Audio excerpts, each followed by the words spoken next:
From our Toronto studios, this is the Muslim News on Muslim Network TV. Assalamu alaikum, I'm Zahra Syed.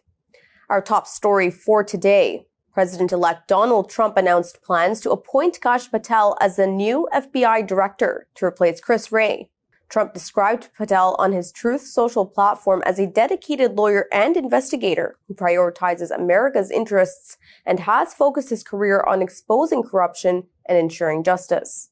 Wray would need to step down voluntarily or be dismissed by Trump before his term ends in 2027 for Patel to take control of the bureau. Patel's appointment would also require Senate approval. Trump, however, did not ask Wray to resign in the post. He himself appointed Wray to head the FBI in 2017 after he fired James Comey. Patel held key roles during Trump's first term, including Chief of Staff to the Secretary of Defense. He also represented Trump in matters involving the National Archives and testified in the Mar-a-Lago classified documents investigation. President-elect Donald Trump warns that he will impose a 100% tariff on any Brics country that attempts to move from the US dollar in international trade. He was referring to the economic alliance of Brazil, Russia, India, China, and South Africa. This has now expanded to include Iran, Egypt, Ethiopia, and the United Arab Emirates. Trump demanded they commit to using the dollar as their reserve currency and refrain from creating a new Brics currency or backing alternatives. Brics countries have discussed shifting from the dollar in recent years. Discussions intensified after the U.S. imposed sanctions on Russia in 2022. The latest threat follows a number of Trump's proposals to impose 25% tariffs on Mexico and Canada, as well as an additional 10% tariff on China to address illegal migration and drug trafficking into the U.S. New York Governor Kathy Hochul has signed a landmark law criminalizing the forcible removal of religious attire, including hijabs and kippot. The legislation comes in response to a surge in hate crimes and classifies such actions as aggravated harassment in the second degree. This is part of 3 new measures aimed at combating hate-fueled violence, enhancing anti-violence education in schools, and addressing phone theft. The initiative was introduced by Assembly member Nader Syed and co-sponsored by Nili Rozic. It received unanimous support. Hochul emphasized the urgency of curbing hate crimes, citing more than 1,000 reported incidents in 2023. Recent examples include a 16-year-old's hijab being forcibly removed on the subway and a 417% spike in online anti-Muslim hate speech since October. MSNBC, a staple liberal media voice, is facing an uncertain future with a potential sale by Comcast and Donald Trump's re-election. The network is facing challenges due to declining viewership and shifts towards streaming platforms. This coincides with significant ratings drops post-election, raising doubts about its ability to maintain a progressive stance. Key shows like Morning Joe and The Rachel Maddow Show may struggle to continue as alternatives to conservative outlets like Fox News.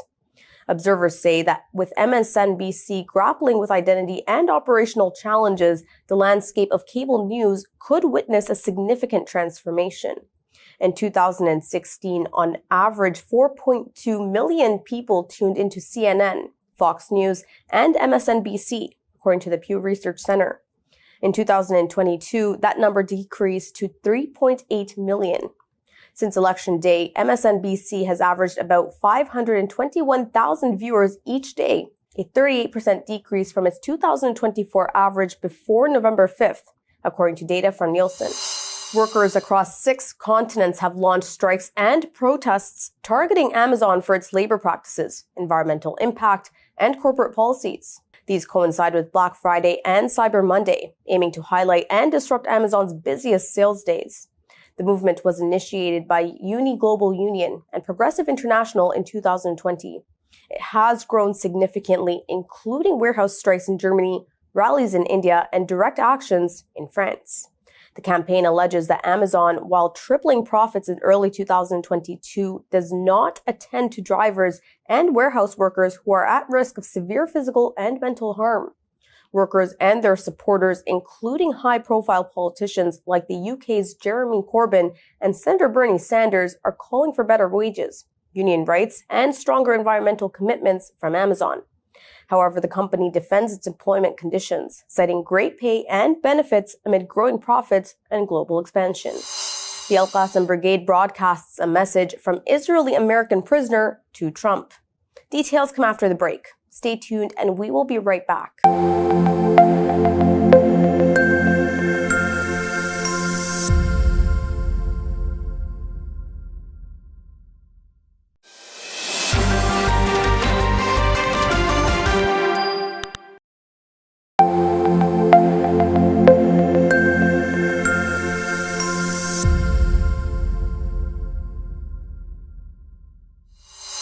Welcome back. Al-Qassam Brigade, the military wing of Palestinian resistance group Hamas, has released a video featuring an Israeli prisoner with U.S. citizenship addressing President-elect Donald Trump. Eden Alexander pleads with Trump to use his influence and the full power of the United States to negotiate for Israeli hostages' freedom. He is urging Trump not to make the same mistakes as Joe Biden has been committing. In a message to Israeli Prime Minister Benjamin Netanyahu, Alexander charges he has neglected prisoners instead of protecting them. Tel Aviv holds more than 10,000 Palestinians in its prisons. Estimates are that there are 101 Israeli prisoners in Gaza. Hamas announced that dozens of them were killed in random Israeli airstrikes.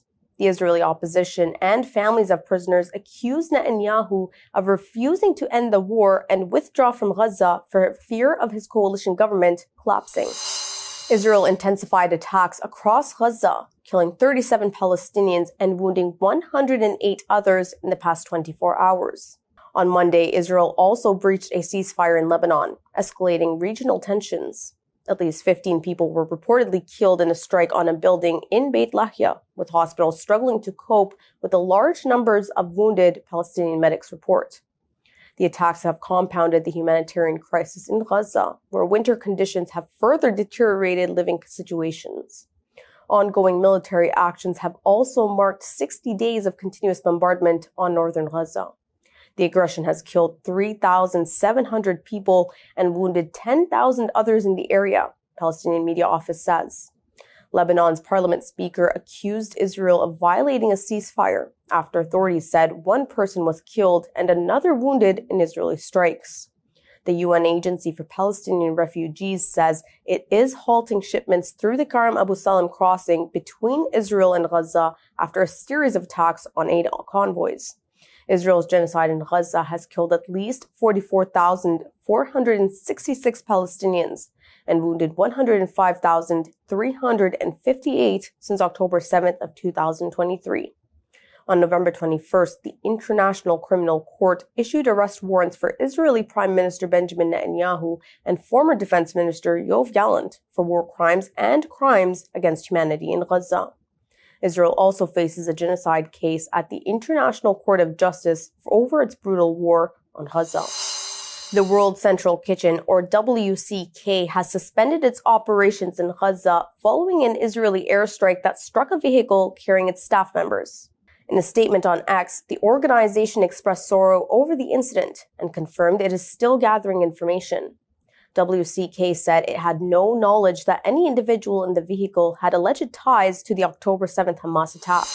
Palestinians have denounced a decision by far-right Israeli National Security Minister Itamar Ben-Gvir to confiscate loudspeakers from mosques in Arab towns within Israel. The extremist minister boasted about confiscating mosque loudspeakers, claiming they are a source of disturbance. In a statement on Sunday, the Palestinians' top decision-making body, the Palestinian National Council, decried the decision as a crime against mosques. Hamas also slammed Ben-Gvir's decision as a serious crime and an attack on freedom of worship.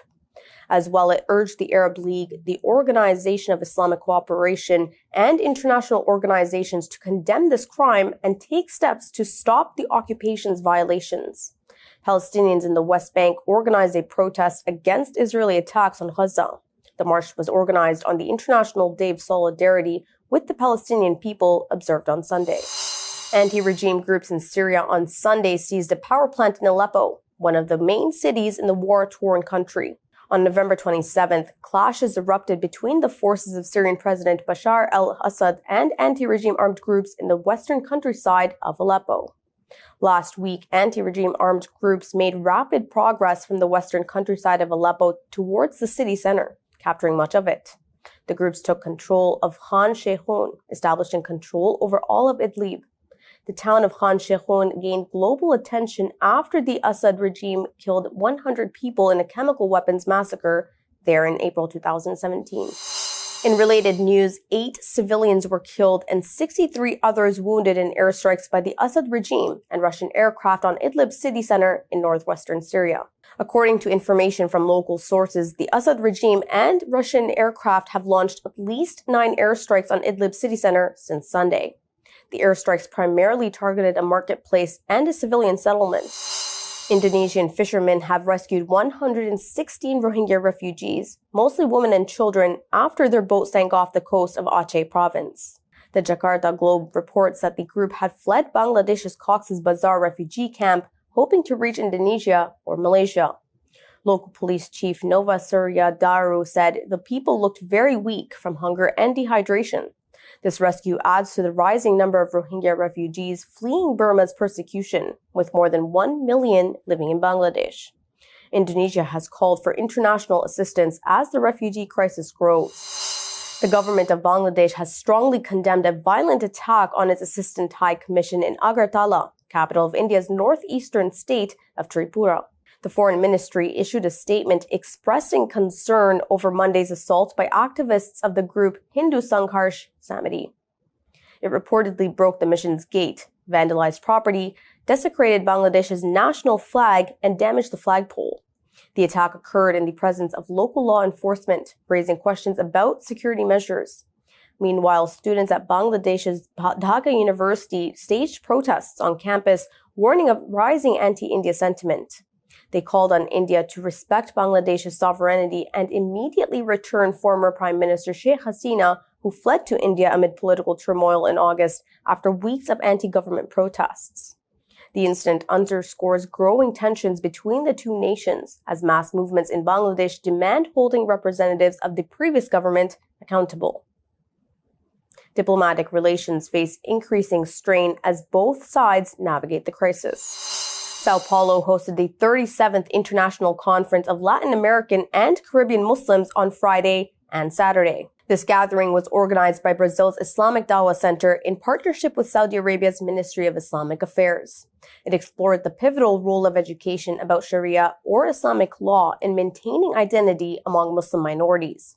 The event attracted a diverse mix of ministers, scholars, and experts from around the globe, focusing on the challenges faced by these communities. Awad Al-Anzi, representing the Saudi ministry, emphasized that Sharia education is essential for combating ignorance and guiding correct practices. The event highlighted Saudi Arabia's global educational contributions, including the construction of schools and distribution of scholarships. Federal Deputy Vicentino Paulo da Silva delivered a speech on behalf of Brazilian President Luiz Inácio Lula da Silva. He highlighted the respectful relationship between the government and Brazil's Muslim community. That's all from our Chicago studios tonight. Thank you for tuning in. You can subscribe to our YouTube channel and hit the bell icon for the latest updates.